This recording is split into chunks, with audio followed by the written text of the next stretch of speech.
Hey everybody. So I've been doing decals for the last couple days, mostly on that A-wing back there. Now it's time to hit the EVA pod.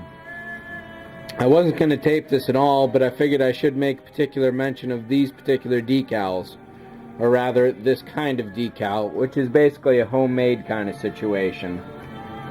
So normally when a big company makes their decals, and this is a good example, they silk screen all these, including the carrier film which goes on top of the decal. So everything that's yellow here is the background paper, and all that shine is the decal carrier film. So when you cut a really big section off and you drop that in the water, only the decal is going to come away from the paper. In a case like this entire sheet is one big decal. So all of these have to be cut into small parts and exactly the same size as they would be if they were done professionally.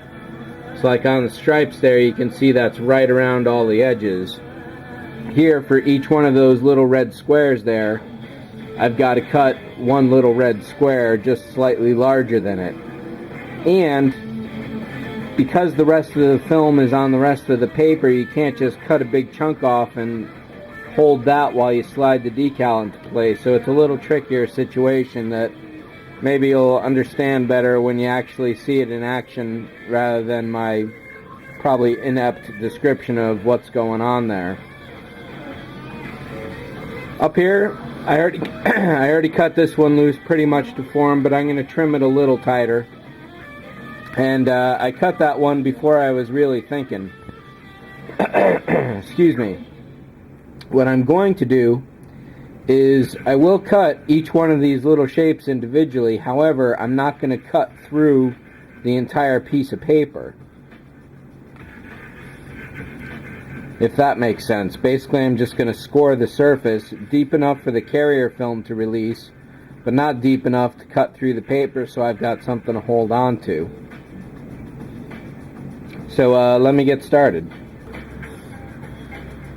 This is where having some magnifying glasses is really helpful. Probably a ruler would be a good idea too at this point. But I'll throw a caution to the wind.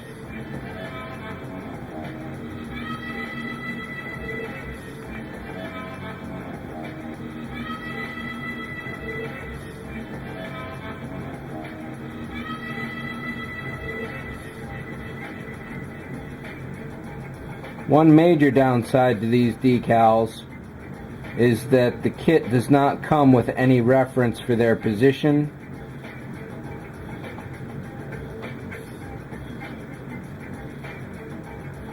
their quantity, or anything else about them. So I did the next best thing, and that was to print up pictures of another builder's model that he did. And I'm going to rely on that for being factual, even if it's not. So like this S shape here plus that line, I don't know if those go together, if they don't, or what.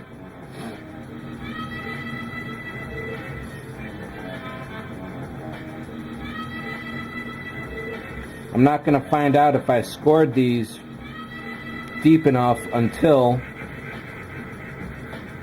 I've actually got them in the water and I'm trying to position them.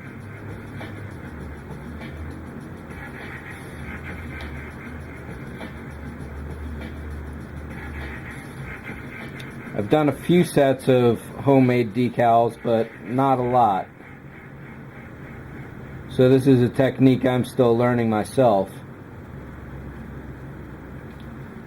I only happened upon this idea by accident.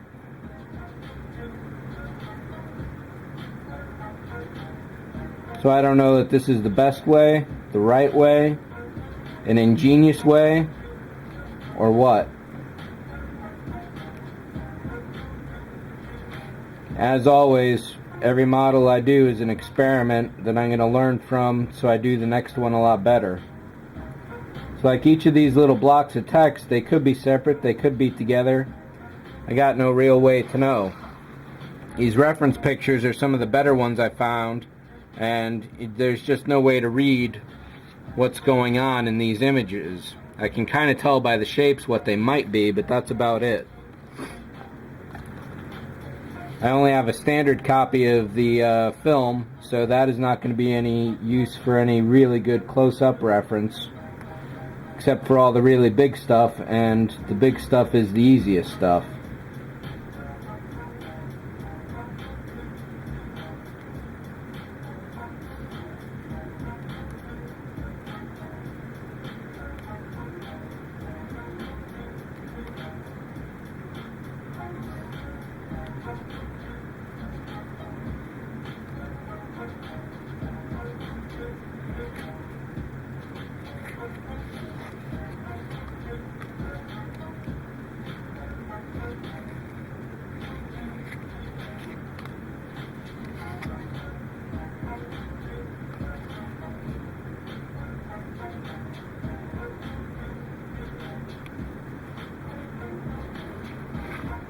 These cautions should be all set. A good thing here is that you get extras of each one.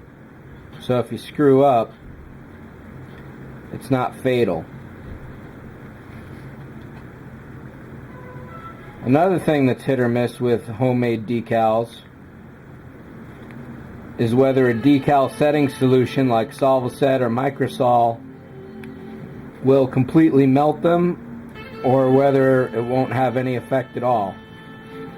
In some cases, a decal setter, basically it's a hot solution, chemically hot. So what it'll do is melt straight through the carrier film, and it'll either cause the colors on the decals to run, or it will melt the decal entirely. Either way, it's ruined. So having some extra here is definitely a good thing. I think I'm probably going to go with the obvious ones, and that's the back door.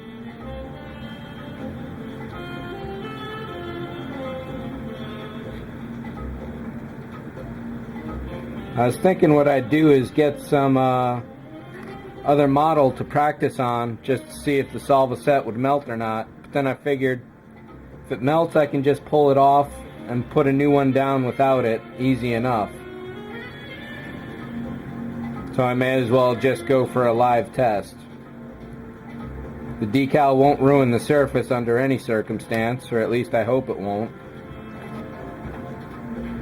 So those are all set, the cautions are all set. I think these red bars are all set.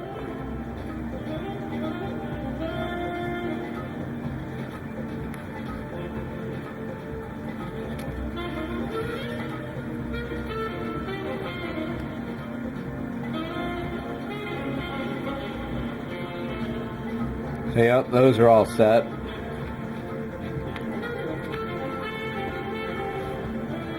That just leaves all these little guys. This is actual text here. I can almost read it. Rescue, rescue, something purge, maintenance access.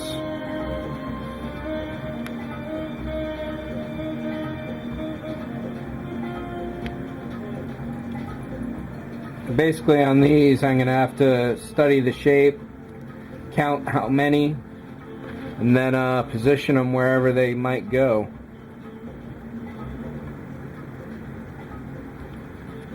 Getting duplicates is definitely handy. How many duplicates I have, I don't know though. And you can see here, if I had actually cut these individually, all of them, there'd be no way to get a hold of them. So I'm hoping I'll be able to position these without too many problems. But that's why you want a lot of extra paper around the edges, so you got something to hold.